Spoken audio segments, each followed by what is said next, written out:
Olá, meninas e meninos! Como vocês estão se sentindo? Sejam todos muito bem-vindos ao Linguística Descomplicada. E se você gosta de linguística, eu peço que você se inscreva no canal e acione as notificações para ser avisado todas as vezes que um novo vídeo for colocado no ar. Eu estou bastante animado nesta nova fase em que nós nos encontramos aqui neste projeto de extensão, quando nós estamos agora falando a respeito do Bakhtin. Porém, estou um pouco apreensivo, porque eu não sei se você, que é estudante de graduação, se for o seu caso, se você estuda o Bakhtin, se você conhece o Bakhtin, se você já leu o Bakhtin, e caso você não conheça, caso você não tenha estudado, pode ser que você se sinta um pouco meio perdido, ache meio nebuloso tudo isso que eu estou dizendo, porque não é muito tradicional estudar o Bakhtin na graduação. O Bakhtin é o autor mais estudado na pós-graduação. Eu não sei exatamente porquê, mas não é muito comum estudar Bakhtin na graduação. Então eu queria saber se você estuda Bakhtin na graduação, caso você seja estudante de graduação, ou se você não é mais estudante de graduação, se você estudou o Bakhtin na graduação. Escreve nos comentários para mim, por favor, para eu saber. E escreve também para eu saber se você está achando interessante essa abordagem a respeito deste filósofo da linguagem que foi o Bakhtin. Eu sou suspeito para falar, porque o Bakhtin é um dos meus autores preferidos. Nas minhas pesquisas acadêmicas, ele é um autor que me dá bastante suporte.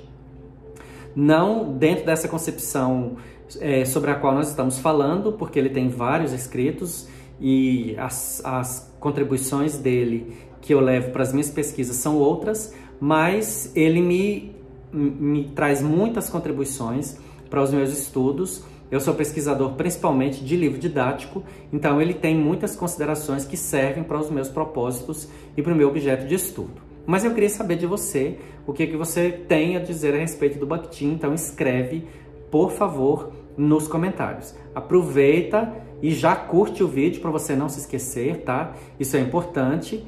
E esses vídeos fazem parte de um projeto de extensão que constituem as minhas atividades acadêmicas na universidade. E tudo isso é importante para que mais pessoas tenham acesso e assim a universidade possa cumprir ainda mais o seu propósito, que é oferecer ensino, pesquisa e extensão de forma gratuita e de qualidade para o maior número de pessoas possível. Bom, vamos começar o vídeo de hoje. Hoje eu vou falar com você a respeito do que o Bakhtin diz da diferença entre oração e enunciado. E essa diferença, quando ele fala em oração, você entenda a oração do ponto de vista mais tradicional, aquele ponto de vista bem tradicional mesmo, abordado pela linguística. Eu quero lembrar você que essas considerações sobre as quais o Bakhtin está falando, elas são voltadas aos linguistas estruturalistas, liderados até então pelo Saussure. Quero lembrar você também que o livro do Saussure, que dá início à linguística, como nós conhecemos hoje, o curso de Linguística Geral, eu estou com o meu aqui, vou mostrar para você, mais uma vez, para você se lembrar, ele é do ano de 1916. E o livro do Bakhtin, eu mostrei a capa dele, o meu não está aqui agora, mas eu mostrei a capa dele para você nos vídeos anteriores, dentro dessa temática do Bakhtin. O Marxismo e Filosofia da Linguagem, ele é de 1929. E dentre as colocações que o Bakhtin faz, uma delas, ou a principal talvez, é questionar as considerações que o Saussure fez sobre a linguagem, justamente porque o Bakhtin não concebia, embora não fosse linguista, mas ele não concebia a linguagem da forma como Saussure concebia, principalmente a linguagem desprovida de qualquer envolvimento, de qualquer emaranhamento social e interacional. Eu falei sobre isso nos 2 vídeos iniciais dessa temática sobre o Bakhtin. Então hoje nós vamos falar sobre a diferença que o Bakhtin traz entre oração e enunciado. Não vai dar para fazer em um vídeo só, eu vou ter que dividir em mais de um, tá? Então eu vou introduzir e aí na sequência eu vou trazendo mais elementos para você. De início, o que o Bakhtin fala que é um enunciado? No vídeo anterior, eu falei para você a diferença entre enunciado e enunciação e dei um exemplo dividido em 3 partes, né? Se você não viu o vídeo anterior, eu peço que você veja, é importante que você veja para ficar mais claro para você esta diferença, porque isso é crucial para que você agora consiga entender de modo mais claro o que é enunciado e o que é oração. Então, o que o Bakhtin fala que é enunciado? Enunciado é uma unidade real da comunicação. E aqui a palavra real, ela tem um peso muito grande nessa abordagem teórica do Bakhtin. E por que ela tem um peso muito grande? Porque esse real, ele vai dar a dimensão de tudo que o Bakhtin quer nos dizer. E isso que o Bakhtin quer nos dizer envolve 2 aspectos sobre os quais eu falei com você, principalmente no primeiro vídeo. E esses 2 aspectos são as questões interacionais e as questões associadas às relações sociais que nós, humanos, estabelecemos e que fazem parte das nossas necessidades. Nós somos animais sociais e nós somos animais sociáveis. Então, quando ele fala que o enunciado é a unidade real da comunicação, isso já traz para nós a dimensão do que é tanto a interação quanto esse aspecto social e a necessidade que nós humanos temos da convivência social. E o que é oração? Unidade da língua passível de descrição e análise.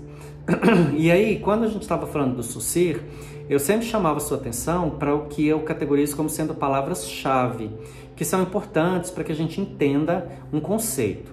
Então, eu até sugeri para você que quando lê um parágrafo, que você localize no parágrafo palavras que seriam mais importantes, que constituiriam as palavras-chave, que você sublinhasse, destacasse essas palavras, que em geral vão ser substantivos, adjetivos e verbos.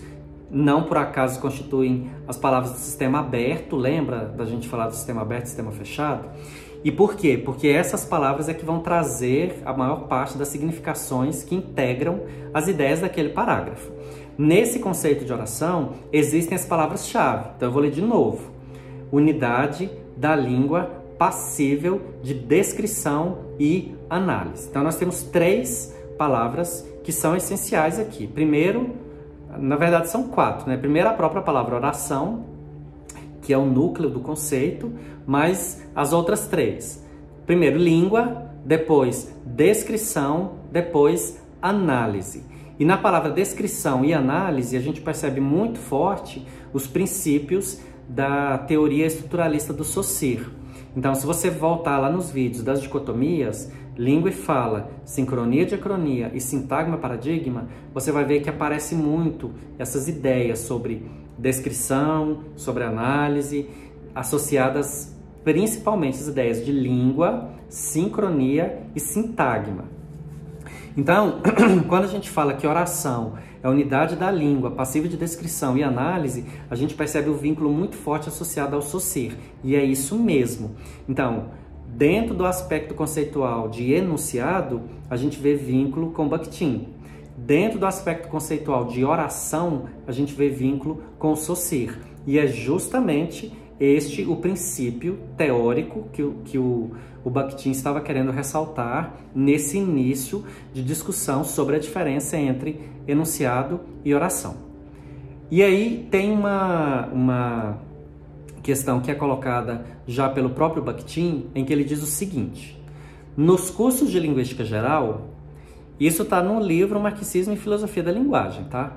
Nos cursos de linguística geral, abre parêntese, até nos cursos sérios, como os de Saussure, fecha parêntese. Os estudiosos comprazem-se em representar os 2 parceiros da comunicação verbal, o locutor e o ouvinte, quem recebe a fala por meio de um esquema dos processos ativos da fala no locutor e dos processos passivos de percepção e de compreensão da fala no ouvinte.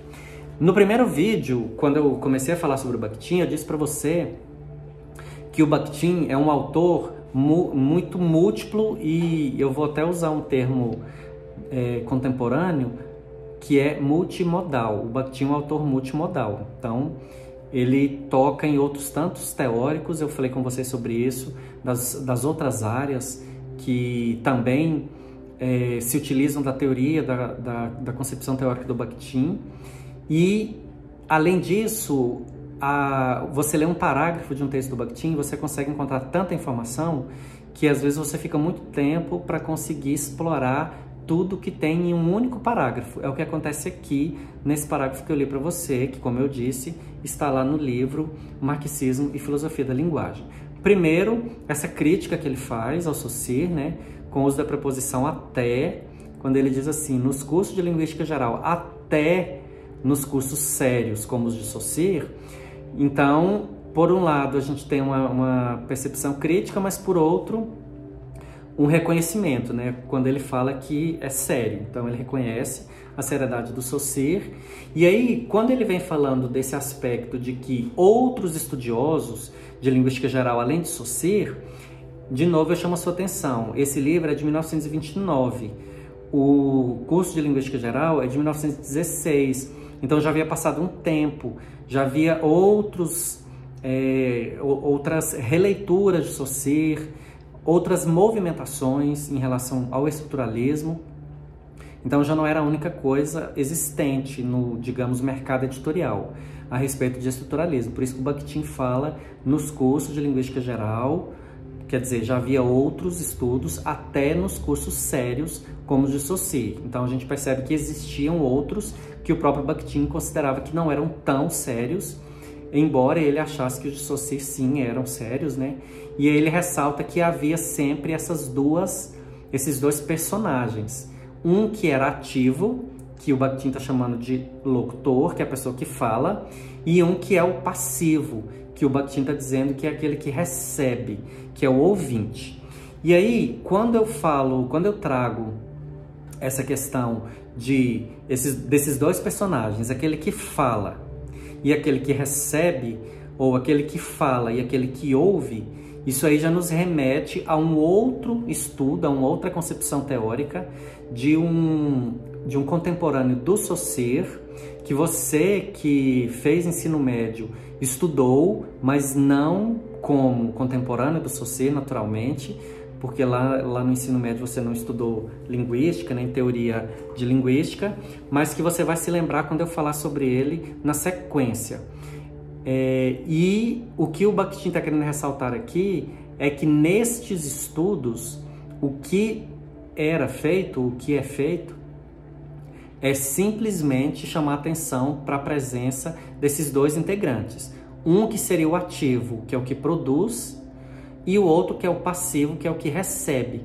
E esses dois termos, ativo e passivo, eles são muito fortes aqui, porque nesse momento aqui agora, em que eu estou tendo o domínio da fala, eu seria o ativo, e você que está aí recebendo, você seria o passivo. Isso para o Bakhtin é impensável, porque para o Bakhtin não existe a figura do passivo, porque nunca a gente recebe algo dentro dessa esfera linguística, nunca a gente recebe algo de modo passivo. Eu sempre estou respondendo. De alguma forma, eu dou resposta. Claro que nesse contexto que nós estamos aqui agora, de vídeo, eu não tenho como saber imediatamente a sua resposta, mas você pode responder. Eu sempre peço para você, comente, diga alguma coisa, não me deixe aqui nesse isolamento, além do isolamento social, nessa solidão.